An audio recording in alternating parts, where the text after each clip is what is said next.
नमस्कार, शुभ सकाळ। आजच्या एका नवीन व्लॉगमध्ये मी प्राजक्ता तुमच्या सगळ्यांचं खूप मनापासून स्वागत करते। तर आजचा व्लॉग आहे आपला संडे इव्हनिंगचा। म्हणजे कालच्या व्लॉगमध्ये तुम्ही बघितलं असेल सगळी कामं आवरता आवरता मला दुपारची संध्याकाळ झाली आणि आता थोडासा संध्याकाळी ब्रेक घेतलाय कामांना, थोडीशी फ्रेश झाली आहे, संध्याकाळची चहा ठेवून घेतली आणि मग आपल्या बाकीच्या कामांना मी आता सुरुवात करते। माझी बरीचशी कामं मी ही रविवारी करून घेते जेणेकरून मला माझ्यासाठी स्वतःसाठीचा वीक डेज मधला टाइम बऱ्यापैकी मिळतो आणि त्या सगळ्या गोष्टी मी तुमच्याबरोबर शेअर करत असते। तर इथे भेंडीची कापून ठेवलेली ती मी एका साईडला भाजायला ठेवते, म्हणजे फक्त ती आपण फ्राय करून ठेवली की कांदा टोमॅटोवर परतले की आपली छान अशी भाजी अगदी 5 मिनिटात सकाळच्या वेळेस तयार होते।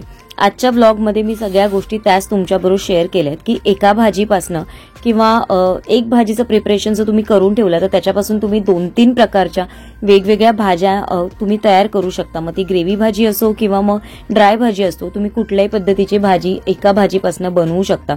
तर त्याच सगळ्या गोष्टी मी आजच्या व्लॉगमधून तुमच्यापर्यंत थोडक्यात शेअर करण्याचा प्रयत्न केलेला आहे। तर इथे बघा कुकरमध्ये मी थोडंसं खाली पाणी ठेवलेलं आहे, साईडला थोडंसं मी लिंबू टाकून घेते, म्हणजे जी माझी सवय आहे थोडंसं लिंबू टाकून ठेवते आणि याच्यामध्ये ना आपण कुकरमध्ये एक मसाला शिजण्यासाठी ठेवणार।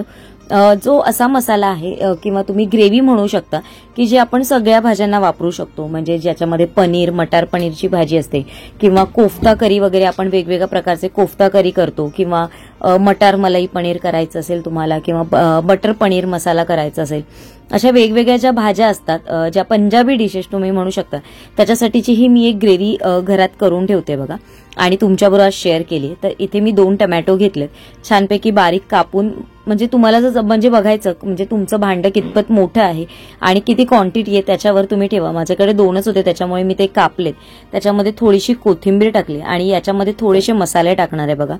थोडासा अर्धा छोटा चमचा मी खसखस टाकलेला आहे, त्याचबरोबर एक छोटा कांदा टाकलेला आहे। याच्यामध्ये ना थोडेसे खडे मसाले मी टाकणार आहे आणि त्याच्याबरोबर 4 ते 5 काजू टाकणार आहे। हे सगळं ना आपल्याला छानपैकी उकडवून घ्यायचंय। उकडवून तुम्ही घेतलं तरी चालेल, स्टीम करून घेतलं तरी चालेल, नाही घेतलं तरी तुम्ही त्याला कुकरला 2 शिट्या करून घेतलात तरी चालेल। तर इथे खडे मसालेमध्ये मी थोडीशी दालचिनी टाकते, हिरवी वेलची टाकते, थोडेशा 4 लवंगा टाकते आणि 4 काळी मिरी टाकते। सगळं मोजूनच घ्यायचं, खूप जास्त घ्यायचं नाही तर खूप असा स्ट्रॉंग गरम मसाल्याचा फ्लेवर लागतो आपल्या भाजीला। तर बघा हे बघा इथे मी आता हे ठेवते आणि हे माझं छोटं कुकर आहे, याच्यामध्ये ना पटकन अशी जास्त स्टीम लागली जात नाही, त्याच्यामुळे ना मी 2 शिट्या याच्यामध्ये करणार आहे। 2 शिट्यामध्ये आपला जो टोमॅटो छान असा उकडला जाईल आणि तो उकडून थंड झाल्यानंतर मग तो सोलून मग आपण त्याची बारीक मिक्सरला पेस्ट करून घेणार आहोत। ती कशा पद्धतीने करायची आणि मग काय करायचं ते पण मी तुम्हाला पुढच्या म्हणजे पुढे सांगते। तर इथे आपला कुकर होतोय तोपर्यंत आपण दुसऱ्या साईडला डोशाचं बॅटर तयार करून घ्या। तुम्ही अप्पे करू शकता याच्यापासून किंवा डोसा करू शकता किंवा तुम्हाला मिनी इडलीज करायची असते ती करू शकता, मिनी ढोकळा करायचा असेल तो देखील तुम्ही करू शकता। अशा वेगवेगळ्या प्रकारच्या रेसिपी एका बॅटरपासून तुम्ही तयार करू शकता। तर दोन्ही साईडला मी 2 कामं करायला ठेवली आहेत बघा आणि इथे आता आपण जे मूग आणि मटकी भिजत घालून ठेवलेलं त्याची थोडीशी भाजी केली आणि थोडासा जो उरलेला त्याच्यामध्ये मी थोडासा पालक घेतलाय, थोडी कोथिंबीर घेतली, थोडी हिरवी मिरची घेतलेली आहे, थोडंसं हळद टाकलेलं आहे, थोडंसं याच्यामध्ये मी मसाले टाकणार आहे। जर तुम्ही नंतर टाकले तरी देखील चालतात, पण मी सगळे मसाले आताच टाकते बघा। थोडीशी लसूण टाकली याच्यामध्ये, थोडंसं जिरं टाकलेलं आहे, थोडंसं मीठ टाकलेलं आहे, थोडंसं तांदळाचं पीठ घेतलेलं आहे आणि हे सगळं ना आपण मिक्सरला बारीक वाटून घ्यायचंय। आणि तुम्हाला जेवढं घट्ट पाहिजे असेल थोडंसं तुम्ही घट्टच ठेवा, कारण मग जास्त आपण फ्रीजमध्ये ठेवलं तर थोडंसं ते पातळ होत जातं, त्याच्यामुळे थोडंसं जेव्हा तुम्ही मिश्रण जेव्हा हे बनवाल मिक्सरला पेस्ट कराल तेव्हा थोडंसं असं जाडसरच ठेवा। तर याच्या म्हणजे अशा या पेस्टने मी तुम्हाला बरेचसे पदार्थ सांगितले बघा। तुम्ही डोसा करू शकता, उत्तप्पा करू शकता, मिनी इडलीज करू शकता किंवा इव्हन ढोकळा पण करू शकता। याच्यामध्ये तुम्हाला इन्स्टंट ढोकळा हवा असेल तर थोडासा जेव्हा तुम्ही हे बॅटर मिक्स कराल तेव्हा त्याच्यामध्ये इनोचं एक पॅकेट तुम्ही टाका आणि छानपैकी ते स्टीम करायला ठेवा, अगदी मऊ लुसलुशीत। जसा मी माझ्या हळदी कुंकूच्या व्लॉगमध्ये जेव्हा मी बॉक्स बनवलेले त्याच्यामध्ये तुम्ही बघितलं असेल की मी पालक ढोकळा तिथे ठेवलेला बघा, पालक मूग ढोकळा असा केलेला आणि तो अशाच पद्धतीने मी तयार केलेला आणि अगदी सॉफ्ट मऊ लुसलुशीत असा होतो। तर हे बॅटर पण मी तयार करून ठेवलं। याच्यामध्ये पण आपण सकाळच्या टिफिनसाठी म्हणा किंवा तुम्ही जेवणासाठी म्हणा किंवा डिनरसाठी सगळे ऑप्शन आपल्याकडे तयार असतात। भेंडी माझी भाजून झाली ती पण थोडीशी थंड झाली आणि मग ती पण मी आता भरून ठेवणार आहे. भेंडीमध्ये पण तुम्ही भेंड्याचं सार करू शकता किंवा भेंड्याची दह्यातली भेंडी करू शकता किंवा त्याचबरोबर भाजी करू शकता. अशा वेगवेगळ्या प्रकारच्या या पण भाज्या करू शकता. आता एका साईडला आपण काय करणार आहोत, जो आपण पालक आणलेला तो पालकची पण पेस्ट करून घ्यायची आपल्याला. त्याच्यासाठी मी पालक आहे ना बॉईल करायला ठेवणार आहे. तर बॉईल करण्याच्या वेगवेगळ्या पद्धती असतात सगळ्यांच्या, पण मी पाणी थोडंसं गरम करून घेते, त्याच्यामध्ये पालक टाकून गॅस मी खूप जास्त उकळवत नाही, 1-2 मिनिटं ठेवून त्याच्यावरनं झाकण ठेवून गॅस ऑफ करून घेते आणि अशामध्येच 10 मिनिटं तुम्ही तो ठेवायचा. छानपैकी त्याच्यामध्ये तो छान स्टीमने जास्तपैकी खूप जास्त काय होतं, जेव्हा आपण गॅस चालू ठेवतो तेव्हा खूप जास्त तो शिजला जातो. त्याच्यामुळे तुम्ही गॅस बंद करून त्याच्या आतमध्ये तुम्ही ठेवा आणि नंतर तो लगेचच थंड पाण्यात घाला. थंड पाण्यात घातल्यामुळे त्याचा कलर जो हिरवा कलर असतो ना तो छान अगदी तशाच्या तसा राहतो. त्याच्यामुळे म्हणून तो थंड पाण्यात ठेवावा. नाहीतर साध्या पाण्यात तुम्ही घातला तरी चालेल, एवढा काही फरक जास्त पडत नाही. पण जेवढ्या लवकर तुम्ही तो काढून थंड पाण्यात टाकाल तेवढा तो छान कलर त्याचा तशाचा तसा राहतो. तर हा छानपैकी आता थंड करून घ्यायचा, कारण थंड पाण्यात टाकला तर तो थंड होतोच पण तरी पण थोडासा गरम असतोच असतो. तर थोडासा थंड करून घ्यायचा आणि याची ना मी बारीक पेस्ट करून ठेवणार आहे आणि मी तेवढीच पेस्ट घेणार आहे. मी त्याच्यामध्ये काही काजू वगैरे काही टाकणार नाही. आपण जो मगाशी पंजाबी ग्रेव्हीसाठी जो मसाला बॉईल करत ठेवलेला ना त्याची पेस्ट करून तुम्ही याच्यामध्ये टाकली ना, म्हणजे या पनीरच्या भाजीत टाकली, पालक पनीरच्या याच्यात, तरी त्याची टेस्ट अगदी छान येतं. आता तुम्हाला या सगळ्या रेसिपी आपल्या शॉर्ट्स व्हिडिओजमध्ये म्हणजे माझ्या टिफिन सिरीजमध्ये बघायला मिळतील. डिटेलमध्ये पण जी रेसिपी मला असं वाटतं की खूप इंटरेस्टिंग आहे, काहीतरी वेगळे मसाले मी ऍड केलेत, तर अशी रेसिपी मी मोठ्या व्लॉगमध्ये तुमच्याबरोबर शेअर करेन. तर इथे बघा आपला हे छानपैकी बॉईल झालेलं आहे आणि याचं काय करायचं, आपल्याला जे टमॅटो आहेत ना त्याची स्किन काढून घ्यायचे आणि खूप गरम आहे बघा, तर गरम आहेत म्हणून मी आणि ना माझं भांडं खूप जास्त असं रुंद नव्हतं, ते अगदी तिथल्या तिथे होतं, म्हणून मग मी ते अशा या ज्या प्लेटमध्ये काढून घेते आणि त्याच्यानी वरची सालं काढून घेते. आणि मी सालासकट पण करू शकता, पण जेव्हा आपण पेस्ट करतो तेव्हा ते त्याच्यामध्ये अडकले जातात आणि हे आपल्याला ना मिक्सरमध्ये छान बारीक पेस्ट करून घ्यायचे. अगदी जर तुम्ही खडे मसाले खूप जास्त टाकले तर मग तुम्हाला ही जेव्हा आपण पेस्ट करू तेव्हा तुम्हाला अशी गाळून घ्यावी लागेल. पण मी काही खूप जास्त असे गरम मसाले याच्यामध्ये टाकले नव्हते, बेसिक मसाले टाकलेले. ही जेव्हा पण आपण ग्रेव्ही कधी करू तेव्हा फक्त आपल्याला तेल टाकायचंय, तेलात ही ग्रेव्ही छान अशी परतून घ्यायची आणि तुम्हाला ज्या भाज्या ऍड करायच्या असतील त्या भाज्या तुम्ही ऍड करा. या भाजीने व्हेज कुरुमा भाजी पण तुम्ही करू शकता, म्हणजे ज्या तुमच्याकडे भाज्या उरलेल्या असतील त्या भाज्या टाकून पण तुम्ही ही ग्रेव्ही करू शकता. तर इथे आता आपल्याला करायची कोबीची वडी. तर मी म्हटलं छोटा एक कोबी आणला तरी याच्यात 3 ते 4 छोट्या छोट्या वड्या होतात आणि 3-4 वेळेस भरपूर अशा होऊन जातात. थोडीशी तुम्ही कोथिंबीर टाका, याच्यामध्ये तुम्हाला पाहिजे तर मेथी टाका, पालक टाका, तुम्हाला जे आवडत असेल त्या सगळ्या गोष्टी टाका. आणि मी कोबी खूप बारीक बारीक नाही कापलाय बघा, लांब लांबच कापलाय. लांब लांब कापलेला छान वाटतो मला खायला, त्याच्यामुळे म्हणून मी लांब लांबच कापून घेतला. कोथिंबीर घेतली कापून, ती देखील बारीक घेतली. आणि याच्यामध्ये आपण आहे ना बेसिक मसाले सगळे म्हणजे तुम्हाला जे पाहिजे ते टाका. मी काही खूप आलं लसूणची पेस्ट वगैरे पण करत बसली नाहीये. आलं लसूणची पेस्ट प्रत्येक वेळेस पाहिजे असं काही नाहीये. तुम्ही जर आपल्या घरातले एवढे सगळे मसाले असतात ना तेवढे सगळे मसाले जरी तुम्ही टाकले, मेन म्हणजे तुम्ही जर धणा पावडर आणि जिरा पावडर जरी टाकली ना तरी या धना पावडर आणि जिरा पावडरने आपल्या भाजीची म्हणा किंवा असं कुठलं तुम्ही करत असाल ना त्याची टेस्ट अगदी बदलून जाते. इथे मी तीळ टाकलेलं आहे, थोडंसं जिरं टाकलेलं आहे, मीठ टाकलेलं आहे, थोडंसं हिंग टाकलेलं आहे, हळद टाकलेले, थोडंसं लाल मिरची पावडर टाकली. हे सगळं मिक्स करून घेणार आणि जेवढं मिठाला पाणी सुटतं तेवढ्या याच्यात पहिलं आपण थोडंसं बेसन टाकून घ्यायचं आणि कितपत पाणी सुटतंय त्याच्यातच आपल्याला हे पीठ मळून घ्यायचं.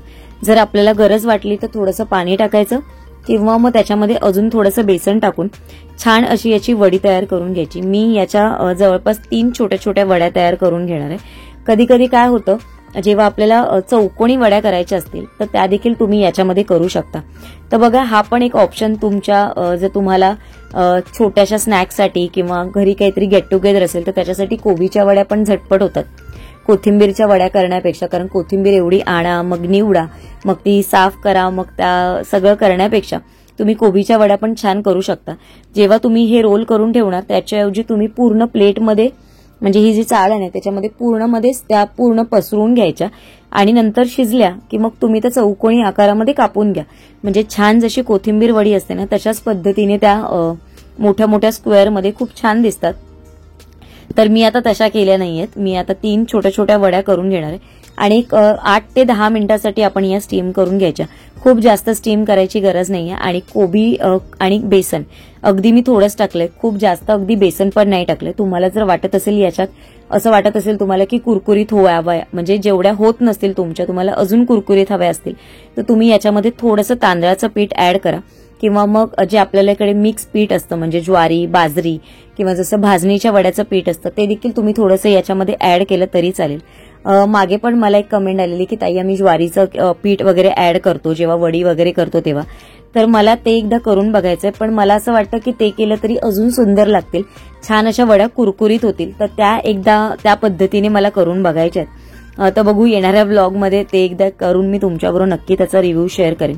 तर आता आपण स्टीम करायला ठेवलेत बघा. स्टीम करायला मी 10 मिनिटं ठेवणार आहे. 10 मिनिटात अगदी पटकन अशा होऊन जातात. आता इथे जी साईडला जी आपण प्युरी केलेली म्हणजे प्युरी करायची आपल्याला ती बघा मी याच्यामध्ये थंड करायला ठेवलेली ती प्युरी मी करून घेते. मिक्सरमध्ये खूप जास्त याच्यात पाणी टाकायची गरज नाहीये, कारण थोडंसं फक्त किंचितचं पाणी टाकून घ्या, कारण टमॅटो आणि कांदा याला खूप पाणी सुटतं बऱ्यापैकी आणि ती ग्रेव्ही ना ऑलरेडी खूप पातळच होते. आपल्याला एक्स्ट्राचं पाणी टाकायची गरज नसते, तरी पण तुम्हाला वाटलं तर टाका. आता याच्यामध्ये थोडेसे मसाले मी टाकते, थोडंसं जिरं टाकलंय, थोडीशी लाल मिरची पावडर टाकली, धना जिरा पावडर टाकली आणि थोडासा किचन किंग मसाला टाकलेला आहे. या सगळ्याचं प्रमाण एक अर्धा छोटा चमचा आहे. तुम्ही माझा चमचा बघू शकता, अगदी छोटा चमचा आहे, खूप मोठा असा चमचा नाहीये. याप्रमाणे सगळे मसाले याच्यामध्ये ऍड करून घ्यायचे. तुमच्याकडे किचन किंग मसाला नसेल तर तुम्ही याच्याऐवजी गरम मसाला टाकलात तरी चालेल. आणि अशा पद्धतीने आपली ही ग्रेव्ही तयार झालेली आहे. अगदी बारीक वाटून घेतली आहे बघा मी. आणि ही ग्रेव्ही तुम्ही फ्रीजमध्ये 4-5 दिवस आरामात स्टोअर करून ठेवू शकता. इथे आपल्या ज्या वड्या होत्या त्या थंड झाल्यात आणि थंड झालेल्या वड्या मी कशा पद्धतीने स्टोअर करते ते पण आज तुमच्याबरोबर दाखवते. तर आज मी ज्या तुम्हाला रेसिपीज दाखवल्यात, रेसिपीज म्हणण्यापेक्षा ज्या तुमच्या आठवड्याच्या कामांचा वेळ वाचवतील किंवा वेगवेगळ्या प्रकारच्या भाज्या आपल्या फॅमिलीसाठी आपल्याला बनवायच्या असतात, पण रोज त्या पद्धतीने करण्याला बराच वेळ जात असतो.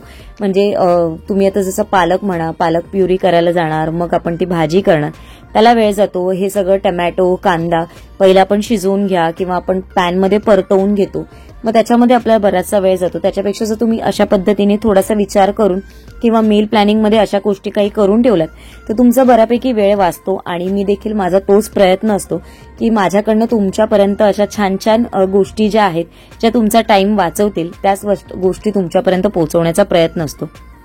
ह्या तिन्ही मी अशा फॉईल पेपरमध्ये भरून ठेवते. आणि सर्वात महत्वाचं जे आठवडा 15 भरासाठी लागणार असतं जे खोबरं, ते आता मी किसून घेतलंय आणि ते पण भरून घेते. आणि आत्ता माझी सगळी कामं संपलेली आहेत आणि याच्यानंतर मी माझ्या आता जेवणाला सुरुवात करणार आहे.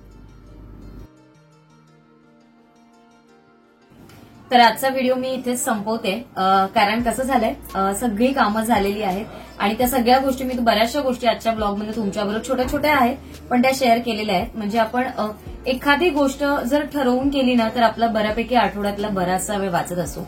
भेंड्याचं मग तुम्ही सार करा किंवा भेंड्याची भाजी करा, तुमचा वेळ वाचणार आहे. कोबीची वडी करा, म्हणजे नुसतीच अशी तोंडी लावण्यासाठी करा किंवा मग ताकात टाकून जर तुम्ही केली ना तर ती देखील खूप सुंदर लागते. त्याचबरोबर पालकची प्युरी केली, पालकच्या याच्यामध्ये तुम्ही चपात्या करू शकता, पराठे करू शकता वेगवेगळ्या प्रकारचे, किंवा त्याचबरोबर पालकची भाजी पण करू शकता, पालकचा राईस करू शकता. त्याचबरोबर आपण जी ग्रेव्ही केली त्याच्यामध्ये तुम्ही कोफ्ता करी जर केली ना, म्हणजे ग्रेव्ही असते ती, तर ती अप्रतिम लागते. मी बघेन सकाळच्या टिफिनला नाही केली, संध्याकाळी केली तर नक्की तुमच्याबरोबर व्लॉगमध्ये शेअर करेन कोफ्ता करी जी आपण ग्रेव्ही केली आहे त्याची. मग तुम्ही वेगवेगळ्या प्रकारचे म्हणजे मशरूम म्हणा किंवा मटार म्हणा किंवा मटार पनीर म्हणा किंवा अशा वेगवेगळ्या प्रकारच्या भाज्या एकाच ग्रेव्हीपासून करू शकता. म्हणजे करून जर तुम्ही फ्रीजमध्ये ठेवली तर आरामात 4 ते 5 दिवस राहतात, काही खराब होत नाही. आणि मी ज्या एवढ्या भाज्या कापून जरी ठेवलेल्या आहेत ना त्या पण 8 दिवस फ्रीजमध्ये आरामात राहतात. पण मी 8 दिवस तर माझ्या राहत नाहीत, कारण सकाळी एक भाजी आणि संध्याकाळी एक भाजी अशा 2 भाज्या होतात. तर ज्या भाज्या कापलेल्या आहेत ना त्या भाज्या मी लवकर संपवण्याचा प्रयत्न करते आणि ज्या राहणाऱ्या आहेत त्या आपण नंतर म्हणजे खाल्ल्या तरी चालतात. तर अशा पद्धतीने थोडंसं अरेंज करून, थोडासा विचार करून जर तुम्ही सगळ्या गोष्टी व्यवस्थित केल्यात आणि त्याच अनुषंगाने तुमचं मील प्लॅनिंगचा चार्ट एक छोटासा, म्हणजे खूप मोठा असं नाही, साधं बेसिकचा असा चार्ट तयार करून जर तुम्ही किचनमध्ये लावा, फ्रीजवरती ठेवा, म्हणजे जिथे तुमच्या डोळ्यासमोर व्यवस्थित दिसते त्याच्यामध्ये एवढं जास्त काही लिहायची पण गरज नाही. सकाळची भाजी, संध्याकाळची भाजी, कारण भाजी काय बनवायची हाच मोठा प्रश्न असतो आपल्याला. चपात्या तर रोजच्या असतात, भात पण रोजचाच असतो. जर आपण आमटी केली किंवा वरण करू किंवा ताकाची कढी करू ते तर रोटेशनमध्ये असतंच असतं. तर भाज्यांमध्ये फक्त आपल्याला वेगवेगळी व्हरायटी हवी असते किंवा वेगवेगळ्या पद्धतीचं काही करायचं असेल तर फक्त त्याच चार्टमध्ये मेन्शन करून ठेवा तुम्हाला जास्त गोंधळ होत असेल तर. आणि मी आज ज्याप्रमाणे करून ठेवलंय ना ते मी करून ठेवलेलं असेल की मला आठवडा बऱ्यापैकी रिकामी मिळतो म्हणजे माझ्या बऱ्याचशा कामांसाठी. जसं आता व्लॉगिंगचं काम असतं, युट्यूबचं बऱ्याचशा गोष्टी असतात ज्या आता म्हणजे प्रत्येक दिवस बोलतो ना आपल्याला काहीतरी अनुभव देऊन जात असतो आणि त्या अनुभवातून आपण बरंचसं काही शिकत असतो. तर मी देखील हळूहळू ग्रो होते आणि हळूहळू बऱ्याचशा गोष्टी शिकते.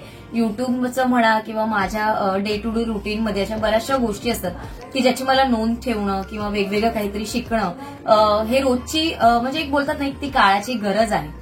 तर त्या गोष्टींकडे लक्ष देण्यासाठी मला या म्हणजे वेळ काढावा लागतो आणि त्याच्यासाठी माझी ही जी मील प्लॅनिंग असते ती मी रविवारच्या दिवशी करून ठेवते आणि ती आजच्या ब्लॉगमध्ये तुमच्यापर्यंत शेअर केली. आशा करते तुम्हाला आजचा व्हिडिओ आवडला असेल. उद्या एका छानशा ब्लॉगमध्ये भेटेन. तोपर्यंत सगळ्यांना Shri Swami Samarth. Bye bye and take care.